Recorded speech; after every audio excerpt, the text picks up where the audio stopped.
ചോറ് വിളമ്പട്ടെ? വേണ്ട, നീ കഴിച്ചിട്ട് പോയി കിടന്നുറങ്ങിക്കൊള്ളൂ.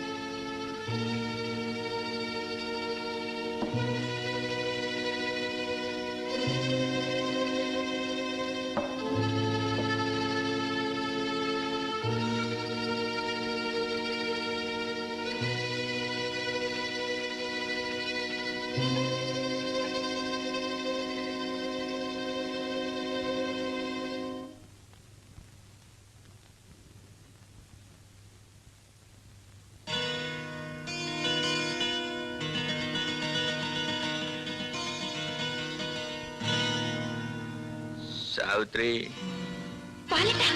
എന്താ ഇത്? സാവിത്രി, അരുത് ബാലേട്ട, ഇത് തെറ്റാണ്. തെറ്റോ? അതെ, ഞാൻ ബാലേട്ടനെ കുറിച്ച് ഇങ്ങനെയല്ല കരുതിയത്. ദയവ് ചെയ്ത് പോയി കിടക്കൂ. നീ അല്ലെങ്കിൽ നിന്റെ തമ്പുരാട്ടി കിട്ടും വഴി എനിക്ക്.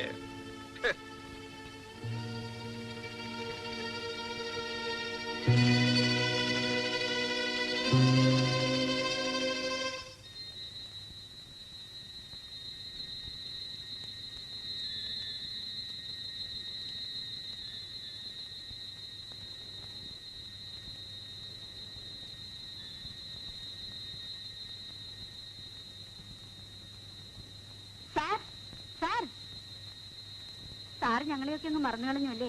ആരാടി മാധവിയോ? നിന്നെ തേടി തന്നെ ഞാനും വന്നത്. അകത്തോട്ട് പോ. ചേട്ടാ, ചേട്ടാ, ചേട്ടാ, നമുക്ക് വീട്ടിലേക്ക് പോവാം. ഞാൻ വരൂല. ഞാനാ വിളിക്കുന്നത്. വരൂ, വരൂ.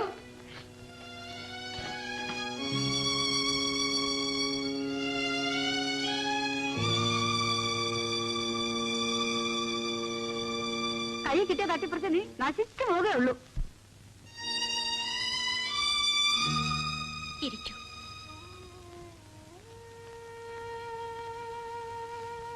ചേട്ടാ, ഇത്രയും തരം താഴണമായിരുന്നു. ഒരു പെണ്ണിന്റെ മുമ്പിൽ നിയന്ത്രണം വിട്ടു പോകുന്നവനാണ് ബാലേട്ടനെന്ന് ഞാൻ കരുതിയിരുന്നില്ല. നിങ്ങൾ എനിക്ക് പുനർജന്മം തന്ന് വലിയൊരു മനുഷ്യനാണ്. എന്റെ ശരീരമാണ് ബാലേട്ടന് ആവശ്യമെങ്കിൽ ഇതാ ഞാൻ ഇവിടെ തന്നെ ഉണ്ട്. എന്നോട് ക്ഷമിക്കൂ. ചേട്ടനെ ജീവന് തുല്യം സ്നേഹിക്കുന്നവളാണ് ഡെയ്സി. ഇങ്ങനെ തെരുവ് വേശികളെ തേടി പോകുന്നത് ചേട്ടൻ അവളോട് ചെയ്യുന്ന ദ്രോഹമാണ്. ഇല്ല, ഡെയ്സി അങ്ങനെ കാണാൻ എനിക്ക് കഴിയില്ല. എന്നാൽ അവളുടെ മനസ്സിൽ നിറഞ്ഞു നിൽക്കുന്നത് ചേട്ടൻ മാത്രമാണ്. എനിക്കൊന്നും കേൾക്കണ്ട.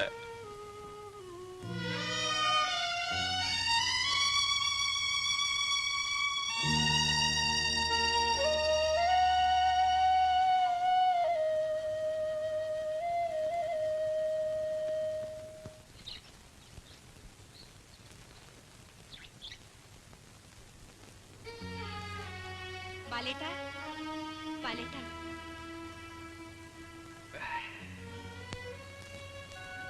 ചായ. സാവിത്രി, ഞാൻ ഇന്നലെ വളരെയധികം മദ്യപിച്ചു പോയി. എന്റെ അവിവേകത്തിന് എനിക്ക് മാപ്പ് തരൂ. അങ്ങയുടെ കാരുണ്യം കൊണ്ട് മാത്രം ജീവിക്കുന്ന എന്നോട് അങ്ങ് മാപ്പ് ചോദിക്കരുത്. ഇന്നലെ നടന്നതെല്ലാം ഞാൻ അപ്പോഴേ മറന്നു. നീ പറഞ്ഞതൊന്നും ഞാൻ മറന്നിട്ടില്ല. ഡെയ്സി എന്റെ രക്ഷിതാവിന്റെ മകളാണ്. അവളെ വിവാഹം ചെയ്യാൻ ഞാൻ അർഹനല്ല. ഞാൻ വിവാഹം ചെയ്യുന്നെങ്കിൽ അത് നിന്നെ മാത്രമായിരിക്കും. ബാലേട്ട, എങ്ങു നിന്നോ ഓടി വന്നവളാണ് ഞാൻ. ബാലേട്ടന് എന്നേക്കാൾ നിലയും വിലയുമുള്ള പെണ്ണിനെ കിട്ടും. ഏറ്റവും വിലയുള്ളതായി ഞാൻ കരുതുന്നത് ഇഷ്ടപ്പെടുന്ന പെണ്ണിനെയാണ്. ഡെയ്സി ഇപ്പോഴും എന്നെ സ്നേഹിക്കുന്നു പറയുന്നത് കൊണ്ട് അവളുടെ വിവാഹം കഴിഞ്ഞിട്ടേ നമ്മുടെ വിവാഹം നടത്തൂ. അതുവരെ നിന്റെ നേരിനെ പോലും ഞാൻ സ്പർശിക്കില്ല.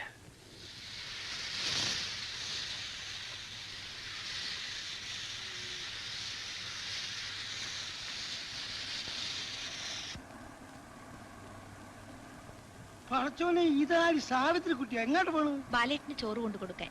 സന്തോഷം. ഇപ്പോഴാണ് ബാലസാറിന് ഒരു മേൽലാസം ഉണ്ടായത്. കെട്ടിയവൻ ജോലിക്ക് പോയിരിക്കണം, കെട്ടിയവള് കെട്ടിയവന് ചോറും കൊണ്ടുപോകണം. ആ ചെല്ല് ചെല്ല്.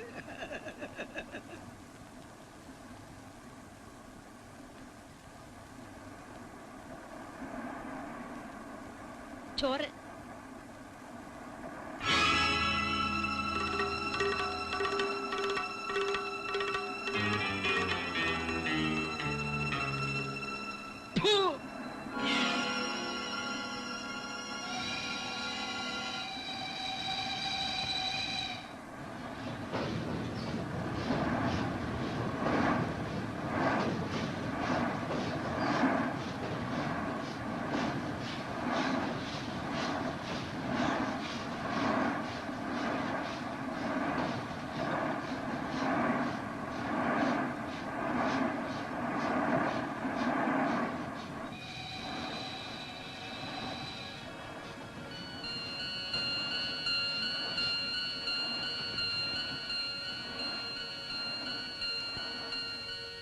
ഇവിടുത്തെ പതിവ് പുള്ളികളുടെ കൂട്ടത്തിൽ സാറിന് മാത്രമാണ് ഇവരെ കാണാത്തത്.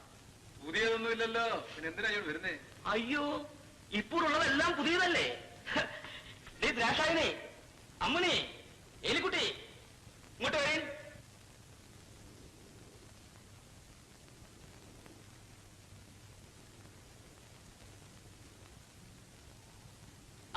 ഇത്രയും പേരാ ഇപ്പോഴുള്ളത്.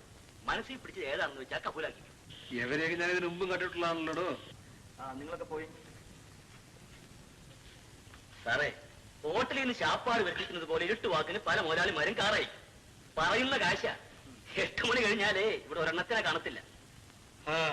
ശരി, ഞാൻ ഇറങ്ങുന്നു. ഉള്ളത് ഈ പങ്ക് കഴിച്ചിട്ട് പോകുന്നതായിരിക്കും ഭംഗി.